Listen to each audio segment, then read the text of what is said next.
दोस्त, तुम्हें पता है एक ऐसा वाकया, हजरत सुलेमान अलैहिस्सलाम के दरबार में एक चरवाहा था जो उनकी बकरियों की देखभाल करता था। एक दिन अचानक एक भेड़िया उसके पास आया और बोला, मुझे एक बकरी दे दो। चरवाहे ने हैरानी से कहा, ये बकरियां हजरत सुलेमान अलैहिस्सलाम की हैं, मैं तो सिर्फ इनका ख्याल रखता हूँ। भेड़िया बोला, तुम जाकर हजरत सुलेमान अलैहिस्सलाम से इजाजत ले आओ। चरवाहे ने कहा, अगर मैं चला गया तो तुम झुंड पर हमला कर दोगे। भेड़िए ने कसम खाते हुए कहा, जब तक तुम वापस नहीं आते मैं खुद इन बकरियों की हिफाजत करूंगा। अगर मैंने धोखा दिया तो मेरी आने वाली नस्ल बर्बाद हो जाए। और कहा जाता है उसकी ये कसम पूरी हुई। चरवाहा हजरत सुलेमान अलैहिस्सलाम के पास चल दिया। रास्ते के अजीब मंजर। रास्ते में चरवाहे ने पहला अजीब मंजर देखा, एक गाय जो अपनी ही बेटी का दूध पी रही थी। वो हैरान रह गया और बोला, सुभान अल्लाह, इसमें जरूर कोई राज है। थोड़ा आगे चला तो कुछ लोग बैठे हुए देखे। उनके कपड़े फटे हुए थे लेकिन उनके पास बहुत सारा सोना पड़ा हुआ था। चरवाहा सोचने लगा, इतना माल होने के बावजूद ये लोग इतने परेशान क्यों लग रहे हैं। फिर थोड़ा और आगे बढ़ा तो एक बहता हुआ झरना देखा। पानी की आवाज बहुत प्यारी थी। वो पीने के लिए आगे बढ़ा लेकिन जैसे ही पास पहुंचा तेज बदबू आने लगी। वो पीछे हट गया और कहा, सुभान अल्लाह, दिखने में साफ लेकिन अंदर से गंदा। हजरत सुलेमान अलैहिस्सलाम की हिकमत। आखिरकार चरवाहा हजरत सुलेमान अलैहिस्सलाम के पास पहुंच गया और सारा वाकया सुना दिया। हजरत सुलेमान अलैहिस्सलाम ने मुस्कुराते हुए फरमाया,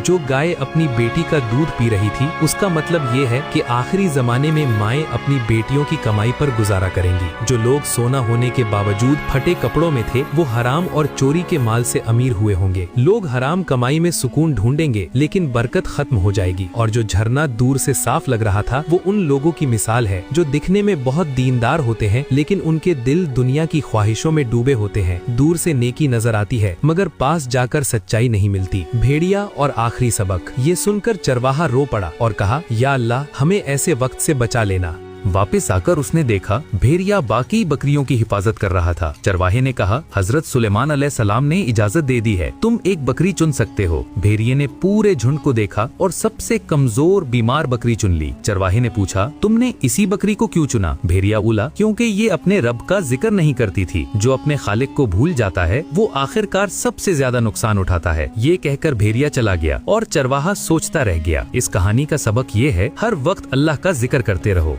गफलत से बचो, हराम कमाई से दूर रहो और अपने दिल को साफ रखो। दुरूद भजो उस नबी सल्लल्लाहु अलैहि वसल्लम पर जो अपनी उम्मत से मिलने की ख्वाहिश में रोए।